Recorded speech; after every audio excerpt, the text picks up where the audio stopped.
মির্চি নিবেদন গল্প gold mine. গল্প গোল্ড মাইন।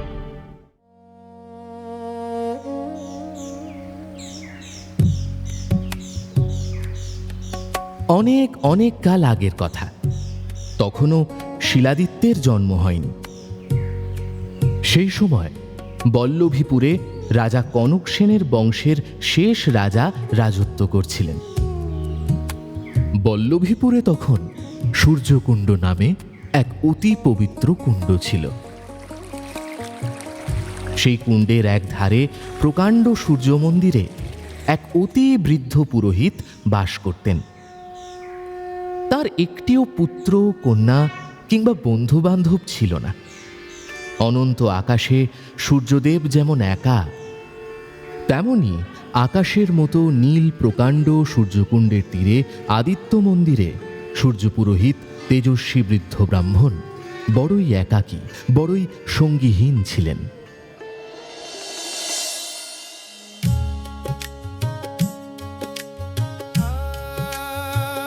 মির্চি গল্প গোল্ড মাইনে তোমাকে স্বাগত। সে কতকাল আগের কথা। ভারতবর্ষের পশ্চিম দিকে মরুভূমি ঘেরা রাজ্য রাজস্থান। সেই রাজ্যে রাজত্ব করত রাজপুত রাজারা।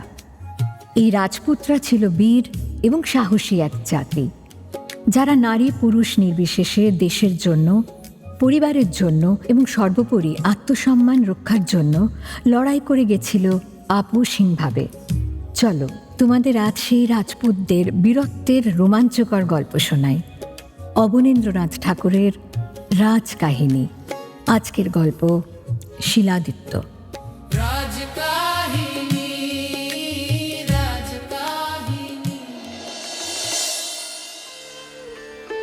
মন্দিরে দীপদান, ঘণ্টাধ্বনি, উদয়স্ত দুই সন্ধ্যা আরতি সকল ভারী তাঁর উপর ছিল।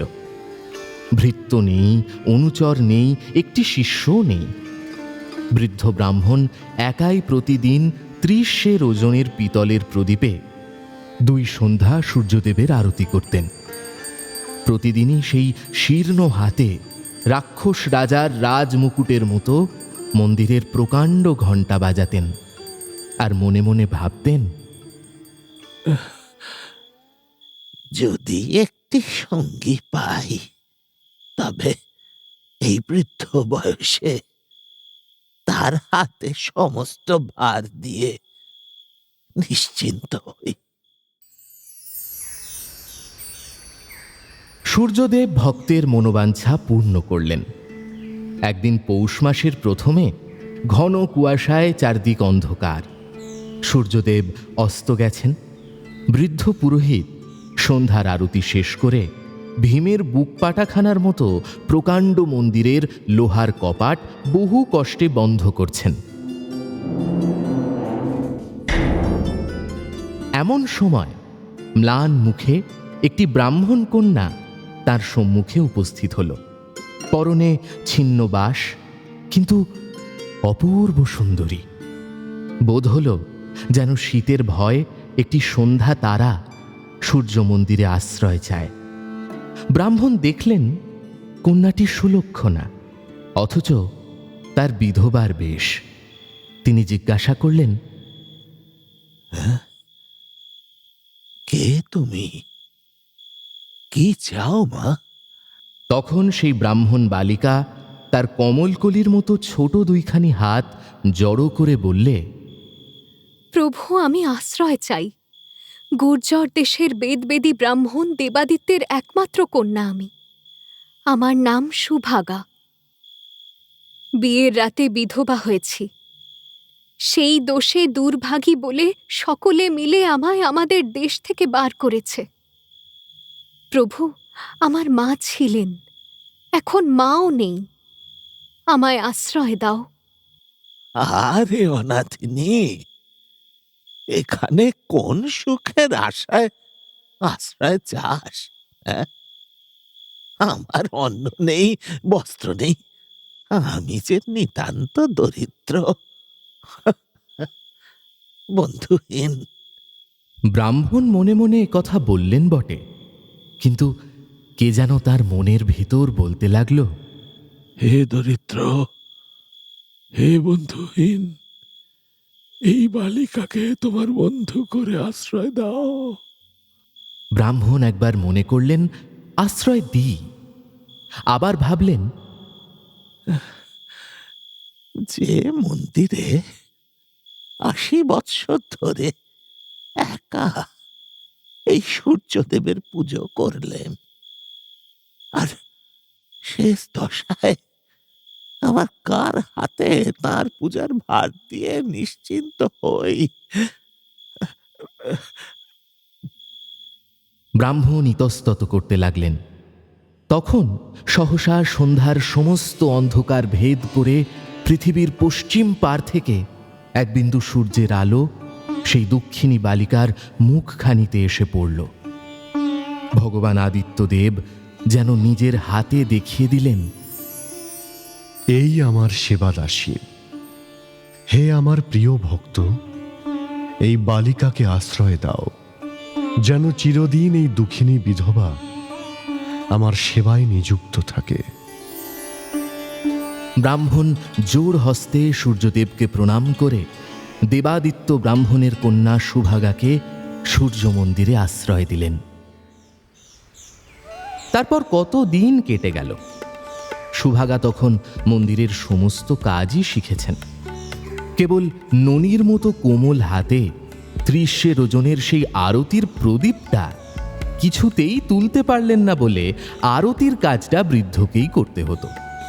একদিন সুভাগা দেখলেন বৃদ্ধ ব্রাহ্মণের জীর্ণ শরীর যেন ভেঙে পড়েছে, আরতির প্রদীপ শীর্ণ হাতে টলে পড়ছে। সেই দিন সুভাগা বল্লভীপুরের বাজারে গিয়ে 100 ওজনের একটি ছোট প্রদীপ নিয়ে এসে বললেন, আজ সন্ধ্যার সময় এই প্রদীপে সূর্যদেবের আরতি করুন। ব্রাহ্মণ একটু হেসে বললেন, সকালে যে প্রদীপে দেবতার আরতি আরম্ভ করেছি, সন্ধ্যাতেও সেই প্রদীপে দেবতার আরতি করা চাই। ওই নতুন প্রদীপ তুলে রাখো, কাল নতুন দিনে নতুন প্রদীপে সূর্যদেবের আরতি হবে। সেই দিন ঠিক দ্বীপ্রহরে সূর্যের আলোয় যখন সমস্ত পৃথিবী আলোময় হয়ে গেছে, সেই সময় ব্রাহ্মণ সুভাগাকে সূর্য মন্ত্র শিক্ষা দিলেন, যে মন্ত্রের গুণে সূর্যদেব স্বয়ং এসে ভক্তকে দর্শন দেন, যে মন্ত্র জীবনে একবার ছাড়া দুবার উচ্চারণে নিশ্চয় মৃত্যু। তারপর সন্ধিক্ষণে সন্ধ্যার আরতি শেষে নিভন্ত প্রদীপের মতো ব্রাহ্মণের জীবন প্রদীপ ধীরে ধীরে নিভে গেল। সূর্যদেব সমস্ত পৃথিবী অন্ধকার করে অস্ত গেলেন। সুভাগা একলা পড়লেন। প্রথম দিন কত সুভাগা বৃদ্ধের জন্য কেঁদে কেঁদে কাটালেন। তারপর দিন কতক নিজের হাতে জঙ্গল পরিষ্কার করে মন্দিরের চারদিকে ফলের গাছ ফুলের গাছ লাগাতেই কেটে গেল। আরও কতক দিন মন্দিরের পাথরের দেওয়াল মেজে ঘষে পরিষ্কার করে তার গায়ে লতা পাতা ফুল পাখি হাতি ঘোড়া পুরাণ ইতিহাসের পট লিখতেই চলে গেল। শেষে সুভাগার হাতে আর কোনো কাজ রইল না। তখন তিনি ফলের বাগানে ফুলের মালঞ্চে একা একাই ঘুরে বেড়াতেন। ক্রমে যখন সেই নতুন বাগানে দুটি একটি ফল পাকতে আরম্ভ হলো, দুটি একটি ফুল ফুটতে লাগলো, তখন ক্রমে দু একটি ছোট পাখি, গুটি কতক রঙিন প্রজাপতি, সেই সঙ্গে এক পাল ছোট বড় ছেলে মেয়ে দেখা দিল। প্রজাপতি শুধু একটুখানি ফুলের মধু খেয়ে সন্তুষ্ট ছিল, পাখি শুধু দু একটা পাকা ফল ঠোকরাতো মাত্র। কিন্তু সেই ছেলের পাল ফুল ছিঁড়ে ফল পেড়ে ডাল ভেঙে চুরমার করত। সুভাগা কিন্তু কাউকে কিছু বলতেন না, হাসি মুখে সকল উৎপাত সহ্য করতেন। গাছের তলায় সবুজ ঘাসে নানা রঙের কাপড় পরে ছোট ছোট ছেলে মেয়ে খেলে বেড়াতো। দেখতে দেখতে সুভাগার দিনগুলো আনমনেই কেটে যেত। ক্রমে বর্ষা এসে পড়ল। চারদিকে কালো মেঘের ঘটা, বিদ্যুতের ছটা আর গুরু গুরু গর্জন। সেই সময় একদিন খুরের মতো পুবের হাওয়া সুভাগার নতুন বাগানে ফুলের বোঁটা কেটে গাছের পাতা ঝরিয়ে তার সাধের মালঞ্চ শূন্য প্রায় করে শন শন শব্দে চলে গেল। পাখির ঝাঁক হাওয়ার মুখে উড়ে গেল। প্রজাপতির ভাঙা ডানা ফুলের পাপড়ির মতো চারিদিকে ছড়িয়ে পড়ল। ছেলের পাল কোথায় অদৃশ্য হল। সুভাগা তখন সেই ধারা শ্রাবণে একা বসে বসে বাপ মায়ের কথা, শ্বশুর শাশুড়ির নিষ্ঠুরতা আর বিয়ের রাত্রের সুন্দর বরের হাসি মুখের কথা মনে করে কাঁদতে লাগলেন। আর মনে মনে ভাবতে লাগলেন, হায়, এই নির্জনে সঙ্গীহীন বিদেশে কেমন করে সারাটা জীবন একা কাটাবো। হরিণের চোখের মতো সুভাগার কালো কালো দুটি বড় বড় চোখ অশ্রু জলে ভরে উঠল। তিনি পূবে দেখলেন অন্ধকার, পশ্চিমে অন্ধকার, উত্তর দক্ষিণ চারিদিকে অন্ধকার। মনে পড়ল এমনই অন্ধকারে একদিন তিনি সেই মন্দিরে আশ্রয় নিয়েছিলেন। আজও সেদিনের মতোই অন্ধকার, সেই বাদলার হাওয়া, সেই নিঃশব্দ প্রকাণ্ড সূর্য মন্দির। কিন্তু হায়, কোথায় আজ সেই বৃদ্ধ ব্রাহ্মণ যিনি সেই দুর্দিনে অনাথিনী অভাগিনী সুভাগাকে আশ্রয় দিয়েছিলেন? সুভাগার কালো চোখ থেকে দুটি ফোঁটা জল দুই বিন্দু বৃষ্টির মতো অন্ধকারে ঝরে পড়ল। সুভাগা মন্দিরের সমস্ত দুয়ার বন্ধ করে প্রদীপ জ্বালিয়ে ঠাকুরের আরতি করলেন। তারপর কি জানি কি মনে করে সুভাগা সেই সূর্যমূর্তির সম্মুখে ধ্যানে বসলেন। ক্রমে সুভাগার দুটি চক্ষু স্থির হয়ে এলো। চারিদিক থেকে ঝড়ের ঝনঝনা, মেঘের কড়মড়ি ক্রমে যেন দূর হতে বহু দূরে সরে গেল। সুভাগার মনে আর কোনো শোক নেই, কোনো দুঃখ নেই। তার মনের অন্ধকার যেন সূর্যের তেজে ছিন্ন ভিন্ন হয়ে গেছে। সুভাগা ধীরে ধীরে ভয়ে ভয়ে বৃদ্ধ ব্রাহ্মণের কাছে শেখা সেই সূর্যমন্ত্র উচ্চারণ করলেন। তখন সমস্ত পৃথিবী যেন জেগে উঠল। সুভাগা যেন শুনতে পেলেন চারদিকে পাখির গান, বাঁশির তান, আনন্দের কোলাহল। তারপর গুরু গুরু গভীর গর্জনে সমস্ত আকাশ কাঁপিয়ে চারিদিক আলোয় আলোময় করে সেই মন্দিরের পাথরের দেয়াল, লোহার দরজা যেন আগুনে আগুনে গলিয়ে দিয়ে 7টা সবুজ ঘোড়ার পিঠে আলোর রথে কোটি কোটি আগুনের সমান জ্যোতির্ময় আলোময় সূর্যদেব দর্শন দিলেন। সে আলো, সে জ্যোতি মানুষের চোখে সহ্য হয় না। সুভাগা দুহাতে মুখ ঢেকে বললেন, হে দেব, রক্ষা করো, ক্ষমা করো, সমস্ত পৃথিবী জ্বলে যায়। ভয় নেই, ভয় নেই বৎসে, বর প্রার্থনা করো। এই কথা বলতে বলতে সূর্যদেবের আলো ক্রমশ ক্ষীণ হয়ে এলো। একটুখানি রাঙা আভা সধবার সিঁদুরের মতো সুভাগার সিঁথি আলো করে রইল। তখন সুভাগা বললেন, প্রভু, আমি পতিপুত্রহীনা, বিধবা অনাথিনী, বড়ই একাকিনী। আমাকে এই বর দাও যেন এই পৃথিবীতে আমাকে আর না থাকতে হয়। সমস্ত জ্বালা যন্ত্রণা থেকে মুক্ত হয়ে আজই তোমার চরণতলে আমার মরণ হোক। বৎসে, দেবতার বরে মৃত্যু হয় না, দেবতার অভিশাপে মৃত্যু হয়। তুমি বর প্রার্থনা করো। সুভাগা তখন সূর্যদেবকে প্রণাম করে বললেন, প্রভু, যদি বর দিলে তবে আমাকে একটি ছেলে আর একটি মেয়ে দাও, আমি তাদের মানুষ করি। ছেলেটি তোমারই মতো তেজস্বী হবে, মেয়েটি হবে যেন চাঁদের কণার মতো সুন্দরী। সূর্যদেব তথাস্তু বলে অন্তর্ধান করলেন। ধীরে ধীরে সুভাগার চোখে ঘুম এলো। সুভাগা পাষাণের ওপর আঁচল পেতে শুয়ে পড়লেন।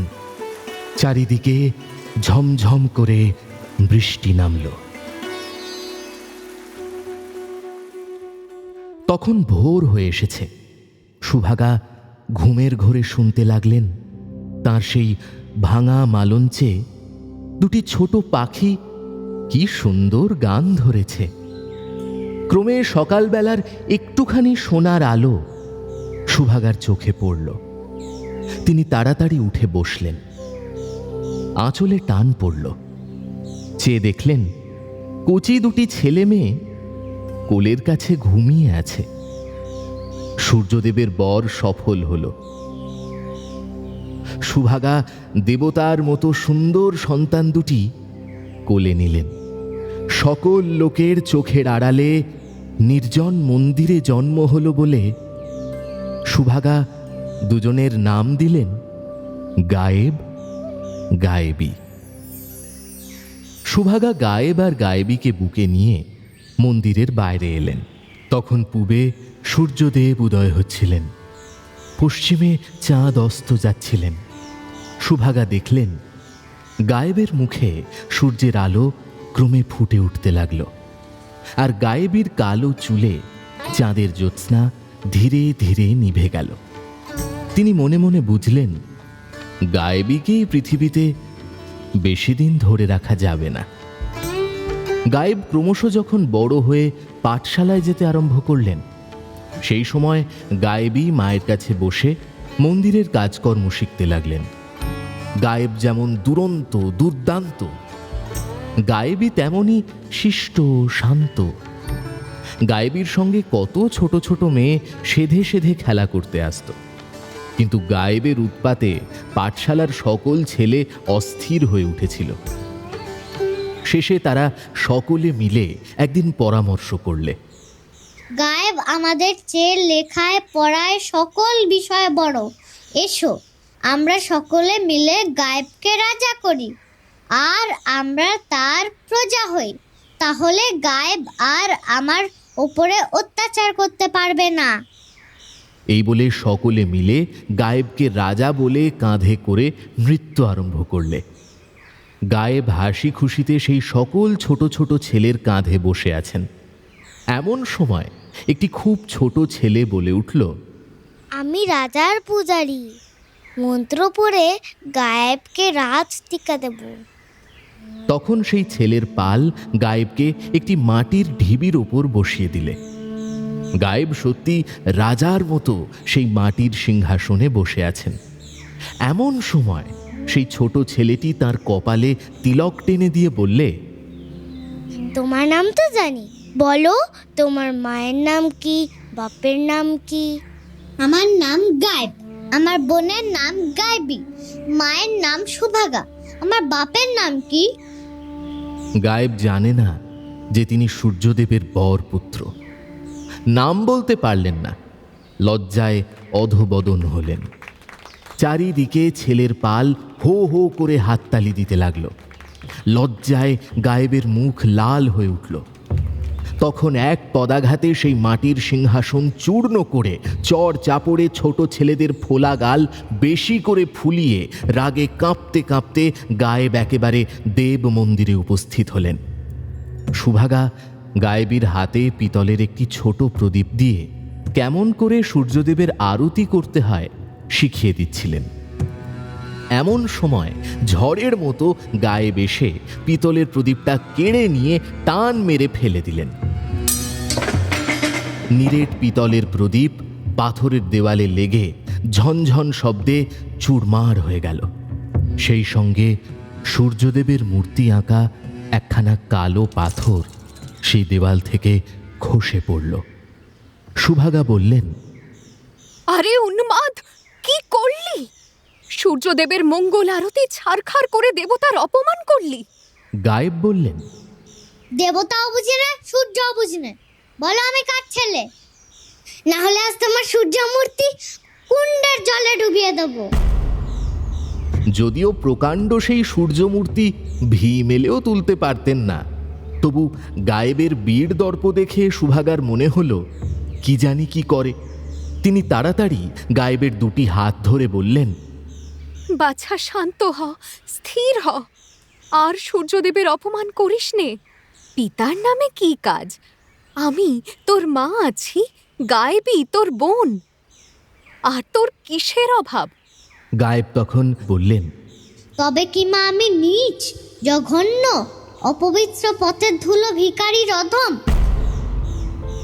কথাগুলো তীরের মতো সুভাগার বুকে বাজল। তিনি দুই হাতে মুখ ঢেকে বসে পড়লেন। মনে মনে ভাবলেন, হায় ভগবান, কি করলে? এ দুরন্ত ছেলেকে কেমন করে বোঝাই, কি বলে প্রবোধ দিই? গায়েব গায়েবী নীচ নয়, অপবিত্র নয়, সূর্যের সন্তান, সকলের চেয়ে পবিত্র। এ কথায় কে বিশ্বাস করবে? সুভাগার সূর্যমন্ত্রের কথা একবার স্মরণ হলো, কিন্তু যখন ভাবলেন যে দুইবার মন্ত্র উচ্চারণ করলে নিশ্চয় মৃত্যু, এই কচি বয়সে গায়েব গায়েবীকে ছেড়ে চিরকালের মতো চলে যেতে হবে, তখন তার মায়ের প্রাণ কেঁদে উঠল। সুভাগা বললেন, বাছা, কথা রাখ, ক্ষান্ত দে। চল, আমরা অন্য দেশে চলে যাই। সূর্যদেবকেই তোদের পিতা বলে জেনে রাখ। গায়েব ঘাড় নাড়লেন, বিশ্বাস হয় না। তখন সুভাগা বললেন, তবে মন্দিরের সমস্ত দরজা বন্ধ কর। এখনই তোদের পিতাকে দেখতে পাবি, কিন্তু হায়, আমাকে আর ফিরে পাবি না।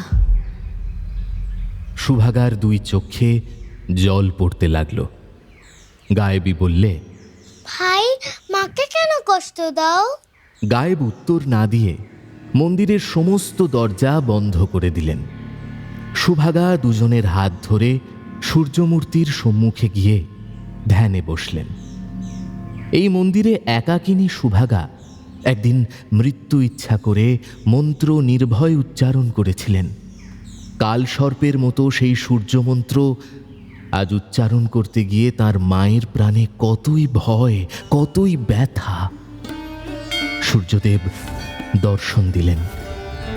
সমস্ত মন্দির যেন রক্তের স্রোতে ভাসিয়ে প্রচণ্ড মূর্তিতে দর্শন দিলেন। সুভাগা বললেন, প্রভু, গায়েব গায়েবী কার সন্তান? সূর্যদেব একটি কথা কইলেন না। দেখতে দেখতে সূর্যের প্রচণ্ড তেজে ভিখারিণী সুভাগার সুন্দর শরীর জ্বলে পুড়ে ছাই হয়ে গেল। গায়েবী কেঁদে উঠল। মা, মা! গায়েব জিজ্ঞাসা করলেন, মা কোথায়? সূর্যদেব কোনো কথারই উত্তর করলেন না, কেবল পাষাণের উপর রাশিকৃত ছাই দেখিয়ে দিলেন। গায়েব বুঝলেন মা আর নেই। রাগে দুঃখে তার চোখে আগুন ছুটল। গায়েব মন্দিরের কোণ থেকে সূর্যমূর্তি আঁকা সেই পাথরখানা কুড়িয়ে সূর্যদেবকে ছুঁড়ে মারলেন। যমরাজের মহিষের মাথাটার মতো সেই কালো পাথর সূর্যদেবের মুকুটে লেগে জ্বলন্ত কয়লার মতো একদিকে ঠিকরে পড়ল। সঙ্গে সঙ্গে গায়েব মূর্ছিত হলেন। অনেকক্ষণ পর গায়েব জেগে উঠলেন। তখন সূর্যদেব অন্তর্ধান করেছেন। মাথার কাছে শুধু গায়েবই বসে আছে। গায়েব জিজ্ঞাসা করলেন, সূর্যদেব কোথায়? গায়েবী তখন সেই কালো পাথরখানা দেখিয়ে বললেন, এ নাও ভাই, আদিত্য শিলা। এই পাথর তুমি যার ওপরে ফেলবে তার মৃত্যু নিশ্চিত। সূর্যদেব এটা তোমায় দিয়ে গেছে আর বলেছে তুমি তারই ছেলে। আজ থেকে তোমার নাম হলো শিলাদিত্য। তোমার বংশ সূর্য বংশ। এই নাম নিয়ে তুমি পৃথিবী শাসন করবে। আর যখন তুমি মনে মনে ডাকবে, শকুণ্ডর থেকে 7টা ঘোড়ার পিঠে সূর্যের রথ তোমার জন্য উঠে আসবে। রথের নাম সপ্তাশ্বরথ। যাও ভাই, সপ্তাশ্বরথে আদিত্যশিলা হাতে পৃথিবী জয় করে এসো। গায়েব বললেন, তোকে কোথায় রেখে যাব বোন? ভাই, এই মন্দিরে আমাকে বন্ধ করে রেখে যাও। আমি বাগানের ফল, কুণ্ডের জল খেয়ে জীবন কাটাবো। আর যখন তুমি রাজা হবে, আমাকে এই মন্দির থেকে রাজবাড়ি নিয়ে যেও। গায়েব মহা আনন্দে গায়েবীকে সেই মন্দিরে বন্ধ রেখে 7 ঘোড়ার রথে পৃথিবী জয় করতে চলে গেলেন। আর গায়েবী সেই রাশিকৃত ছাই সূর্যকুণ্ডের জলে ঢেলে দিয়ে মারে ভাইরে বলে পাষাণের ওপর আছাড় খেয়ে পড়ল। সেদিন গভীর রাত্রে, যখন আকাশে তারা ছিল না, পৃথিবীতে আলো ছিল না, সেই সময় হঠাৎ সূর্য মন্দির ঝনঝন শব্দে একবার কেঁপে উঠল।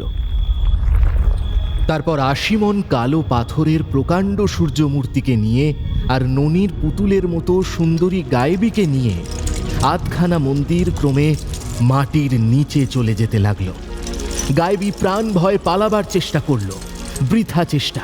গায়েবী দেয়াল ধরে উঠবার চেষ্টা করল, পাথরের দেওয়ালে পা রাখা যায় না, কাঁচের সমান। তখন গায়েবী, ভাইরে তুই কোথায় ভাইরে বলে অজ্ঞান হয়ে পড়ল। তারপর সব শেষ, সব অন্ধকার। কতদিন চলে গেছে। গায়েব সেই সপ্তাশ্ব রথে পৃথিবী ঘুরে দেশ বিদেশ থেকে সৈন্য সংগ্রহ করে রাজ্যের পর রাজ্য জয় করে শেষে বল্লভীপুরের রাজাকে সেই আদিত্য শিলা দিয়ে সম্মুখ যুদ্ধে সংহার করে শিলাদিত্য নাম নিয়ে রাজ সিংহাসনে বসে পাঠশালার সঙ্গীদের কাউকে মন্ত্রী, কাউকে বা সেনাপতি করে যত নিষ্কর্মা বুড়ো কর্মচারীদের তাড়িয়ে দিলেন।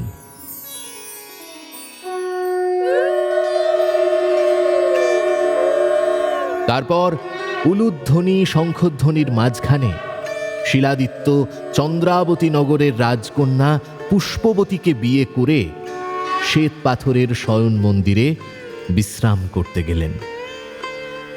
ক্রমে রাত্রি যখন গভীর হল, কোনো দিকে সাড়া শব্দ নেই। পায়ের ধারে চামরধারিণী চামর হাতে ঢুলে পড়েছে। মাথার শিয়রে সোনার প্রদীপ নিভু নিভু হয়েছে।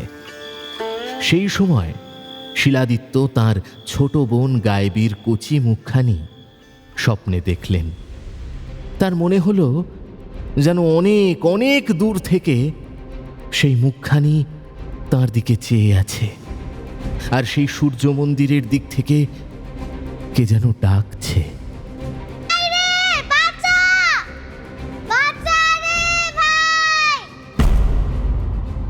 শিলাদিত্য চিৎকার করে জেগে উঠলেন। তখন ভোর হয়েছে। তিনি তৎক্ষণাৎ রথে চড়ে সৈন্য সামন্ত নিয়ে সূর্য মন্দিরে উপস্থিত হলেন। দেখলেন ভীমের বর্ম দুখানার মতো মন্দিরের দুখানা কবাট একেবারে বন্ধ। কত কালের লতা পাতা সেই মন্দিরের দুয়ার যেন লোহার শেকলে বেঁধে রেখেছে। শিলাদিত্য নিজের হাতে সেই লতা পাতা সরিয়ে মন্দিরের দুয়ার খুলে ফেললেন। দিনের আলো পেয়ে এক ঝাঁক বাদুড় ঝটাপট করে খোলা দরজা দিয়ে বেরিয়ে গেল। শিলাদিত্য মন্দিরে প্রবেশ করলেন। চেয়ে দেখলেন যেখানে সূর্যদেবের মূর্তি ছিল সেখানে প্রকাণ্ড একখানা অন্ধকার কালো পর্দার মতো সমস্ত ঢেকে রেখেছে। শিলাদিত্য ডাকলেন, গায়েবী, গায়েবী, কোথায় গায়েবী? অন্ধকার থেকে উত্তর এলো, হায় গায়েবী, কোথায় গায়েবী? শিলাদিত্য মশাল আনতে হুকুম দিলেন। সেই মশালের আলোয় শিলাদিত্য দেখলেন উত্তর দিকটা শূন্য করে সূর্যমূর্তির সঙ্গে সঙ্গে মন্দিরের আধখানা যেন পাতালে চলে গেছে। কেবল কালো পাথরের 7টা ঘোড়ার মুন্ড বাসকির ফনার মতো মাটির ওপর জেগে আছে। যে ঘরে শিলাদিত্য গায়েবীর সঙ্গে খেলা করেছেন যে ঘরে সারাদিন খেলার পর দুটি ভাই বোন গুর্জর দেশের গল্প শুনতে শুনতে মায়ের কোলে ঘুমিয়ে পড়তেন, যেখানে দেবদারু গাছের মতো পিতলের সেই আরতি প্রদীপ ছিল, সে সকল ঘরের চিহ্নমাত্র নেই। শিলাদিত্য সেই প্রকাণ্ড গহ্বরের মুখে দাঁড়িয়ে ডাকলেন, গায়েবী, গায়েবী। তার সেই করুণ সুর সেই অন্ধকার গহ্বরে ঘুরে ফিরে ক্রমে দূর থেকে দূরে পাতালের মুখে চলে গেল। গায়েব নিঃশ্বাস ফেলে রাজ মন্দিরে ফিরে এলেন। সেই দিন রাজ আজ্ঞায় রাজকর্মকারেরা পুরু সোনার পাত দিয়ে সেই প্রকাণ্ড মন্দির আগাগোড়া মুড়ে দিতে লাগল। শিলাদিত্য সেই মন্দিরে আর অন্য মূর্তি প্রতিষ্ঠা করলেন না। সেই অন্ধকার গহ্বর থেকে সূর্যের ঘোড়াগুলি যেমন আধখানা জেগেছিল তেমনই রইল। তারপর শিলাদিত্য পাহাড় কেটে শ্বেতপাথর আনিয়ে সূর্যকুণ্ডের চারিদিক সুন্দর করে বাঁধিয়ে দিলেন। যখনই কোনো যুদ্ধ উপস্থিত হয়, শিলাদিত্য সেই সূর্যকুণ্ডের তীরে সূর্যের উপাসনা করতেন। তখনই তার জন্য সপ্তাশ্ব রথ জল থেকে উঠে আসত।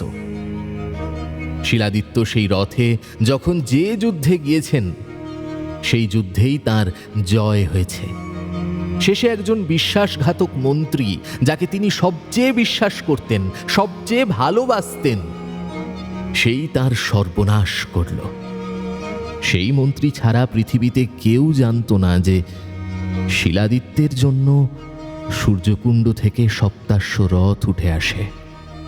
সিন্ধু পারে শ্যামনগর থেকে পারদ নামে অসভ্য একদল যবন যখন বল্লভীপুর আক্রমণ করল, তখন সেই বিশ্বাসঘাতক তুচ্ছ পয়সার লোভে সেই অসভ্যদের সঙ্গে ষড়যন্ত্র করে গো রক্তে সেই পবিত্র কুণ্ড অপবিত্র করল।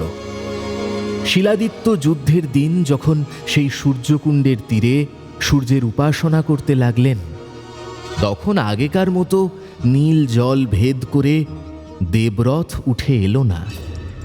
শিলাদিত্য 7টা ঘোড়ার 7টা নাম ধরে বারবার ডাকলেন, কিন্তু হায়, কুণ্ডের জল যেমন স্থির তেমনই রইল।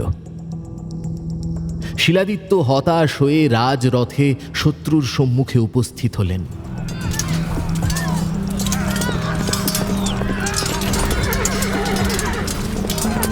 কিন্তু সেই যুদ্ধেই তার প্রাণ গেল। সমস্ত দিন যুদ্ধের পর সূর্যদেবের সঙ্গে সঙ্গে সূর্যের বর পুত্র শিলাদিত্য অস্ত গেলেন।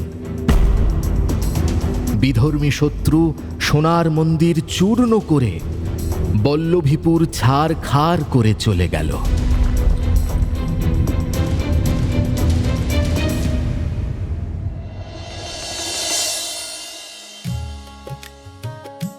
শুনলেন অবনীন্দ্রনাথ ঠাকুরের রাজকাহিনী। আজকের গল্প শিলাদিত্য। নাট্যরূপ সুজাতা ভট্টাচার্য। পরিচালনায় দেবলীনা আচার্য। বিশেষ তত্ত্বাবধানে সৌভিক গুহ সরকার। সৃজনশীল পরিচালনায় ইন্দ্রাণী চক্রবর্তী। প্রযোজনায় ভিজুয়াল অডিও। ভাষ্য সায়ন্তন ঘোষ। ব্রাহ্মণ রূপন দাশগুপ্ত। সুভাগা শ্রেয়সী বন্দ্যোপাধ্যায়। গায়েব সানায়া রে। গায়েবী শ্রুতি রায় আচার্য। আদিত্যদেব অভিষেক মুখার্জি। শিলাদিত্য স্পন্দন দাস।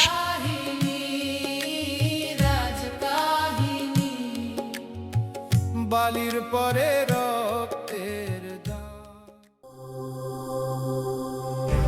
মির্চি নিবেদন গল্প গোল্ড মাইন। গল্প গোল্ড মাইন।